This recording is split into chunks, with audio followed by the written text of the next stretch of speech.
Spitali Bashkiak i qytetit të Lushnjës prej vitesh është përballur me problematika infrastrukturore dhe mungesë pajisjesh bashkëkohore. Ka nisur tashmë një proces tërësor rikonstruksioni. Ky investim vjen si pjesë e një projekti të Ministrisë së Shëndetësisë që synon përmirësimin rrënjësor të kushteve të spitaleve rajonale në vend.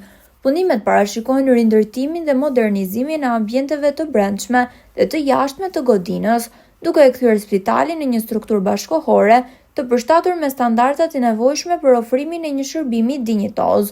Përveç investimit në infrastrukturë, spitali do të pajiset dhe me aparatura mjekësore të teknologjisë së fundit, duke garantuar diagnostifikim dhe trajtim më të saktë për pacientët. Kamera e televizionit Apollon ishte në ambientet e spitalit, ku drejtori i institucionit Zoti Roland Ziu dha detaje mbi këtë ndërhyrje madhore, duke theksuar se rikonstruksioni do të sjellë një përmirësim të ndjeshëm për cilësinë e shërbimeve shëndetësore për qytetarët e Lushnjës dhe zonave përreth. Spitali i Lushnjës ka filluar spostimin e reparteve për të liruar godinën numër 3, e cila do të rikonstruktohet. Kemi spostuar repartin e patologjisë, repartin e infektivit, repartin e urgjencës, jemi duke spostuar repartin e kirurgjisë dhe reanimacionit, sallën e kirurgjisë dhe repartin e radiologjisë, që janë akoma për të spostuar. Në fillim të muajit tetor, ne lirojmë kantierin dhe firma sipërmarrëse do filloj punimet të cilat kanë një afat shumë të shkurtër për përfundimin, përfundojnë brenda vitit 2025 dhe njëkohësisht krahas kësaj edhe godina tjetër numër 6, ku kemi shërbimin e maternitetit, ginekologjisë, sallën e ginekologjisë, pediatrin, një repart shumë i rëndësishëm, është në fazë projektimi për të rikonstruktuar edhe godina numër 6.